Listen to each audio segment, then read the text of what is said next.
السلام عليك يا رسول الله. ونصلي ونسلم على رسول الكريم. اما بعد فاعوذ باللہ من الشیطان الرجیم. بسم اللہ الرحمن الرحیم. رضی اللہ عنہم ورضوا عنہ. صدق اللہ العلی العظیم و صدق رسولہ النبی الکریم. لے شوق سے نام صحابہ دا، کر چرچا عام صحابہ دا. اگر طلب ہے جنت کی تو پلہ تھام صحابہ دا. حمد ثنا کے بعد میری نہایتی واجب القدر واجب الاحترام اساتذہ اکرام اور میرے ہم مکتب ساتھیوں، السلام علیکم ورحمۃ اللہ وبرکاتہ. جیسا کہ آج کا میرا موضوع صحابہ اکرام کی عظمت کے بارے میں ہے، اللہ تبارک و تعالی سے دعا کیجئے کہ اللہ تبارک و تعالی مجھے اس پر حق اور سچ بیان کرنے کی توفیق عطا فرمائے. اللہ تبارک و تعالی اپنے قرآن مجید فرقان حمید میں ارشاد فرمایا، رضی اللہ عنہم ورضوا عنہ. اللہ تعالی ان سے راضی ہے، وہ اللہ تعالی سے راضی ہیں. سب سے پہلے یہ ہے کہ صحابی کہتے کسے ہیں، صحابی کی تعریف کیا ہے. صحابی وہ ہے جس نے حضور نبی کریم صلی اللہ علیہ وسلم کو ایمان کی حالت میں دیکھا ہو اور اس کا وصال اسلام پر ہوا ہو.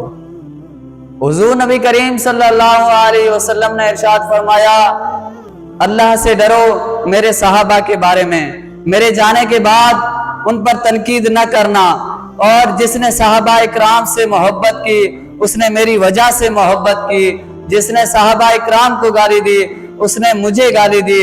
جس نے صحابہ اکرام کو تکلیف پہنچائی اس نے مجھے تکلیف پہنچائی. جس نے مجھے تکلیف دی اس نے اللہ تبارک و تعالی کو تکلیف دی. جس نے اللہ تبارک و تعالی کو تکلیف دی اس کے عنقریب اللہ تبارک و تعالی اس کی پکڑ فرمائے گا. حضور نبی کریم صلی اللہ علیہ وسلم نے ارشاد فرمایا کہ صحابہ اکرام کو گالی مت دو. اگر تم میں سے کوئی ایک احد پہاڑ برابر بھی سونا خیرات کر ڈالے تو صحابہ اکرام کی ایک مٹھی کے برابر بھی نہیں پہنچ سکتے. صحابہ اکرام آپ صلی اللہ علیہ وسلم کے وہ جانثار ساتھی تھے جنہوں نے آپ صلی اللہ علیہ وسلم کے اقوال کو اپنے سینوں میں اور آپ صلی اللہ علیہ وسلم کے افعال کو اپنی زندگیوں میں محفوظ کیا، اور جن کی محنت سے، جن کے خون سے دین الحمدللہ آج تک ہمارے پاس محفوظ ہے. اسلام کی عظمت کے مینار ہیں صحابہ. اگر چاند ہے محمد تو ستارے ہیں صحابہ. ہم اس شوق سے کہتے ہیں کہ ہمارے ہیں صحابہ، واللہ ہمیں جان سے بھی پیارے ہیں صحابہ. حضور نبی کریم صلی اللہ علیہ وسلم نے ارشاد فرمایا کہ جب کسی جگہ میرے صحابی کا وصال ہو جاتا ہے تو اسے اس علاقے کے لوگوں کے لیے اسے بروز قیامت کے دن اسے قائد اور نور بنایا جائے گا.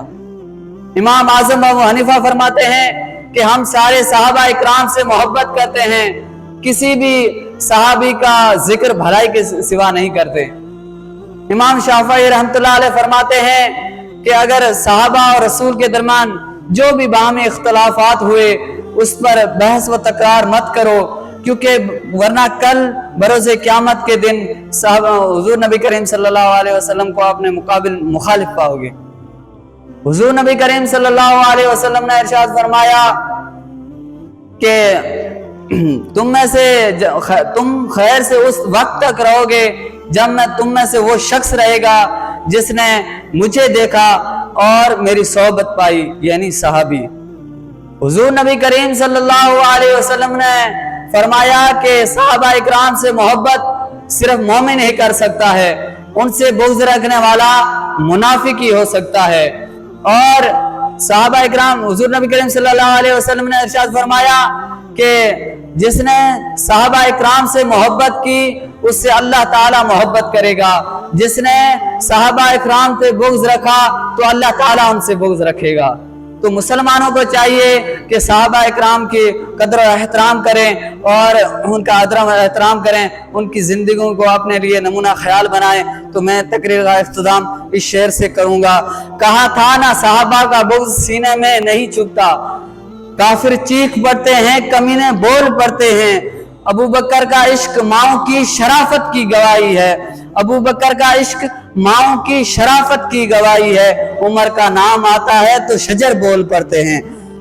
تجربہ یہ ہے برسوں کا بھی تم بھی آزما لینا، تجربہ یہ ہے برسوں کا بھی تم بھی آزما لینا، زبانیں چپ بھی ہو جائیں تو چہرے بول پڑتے ہیں۔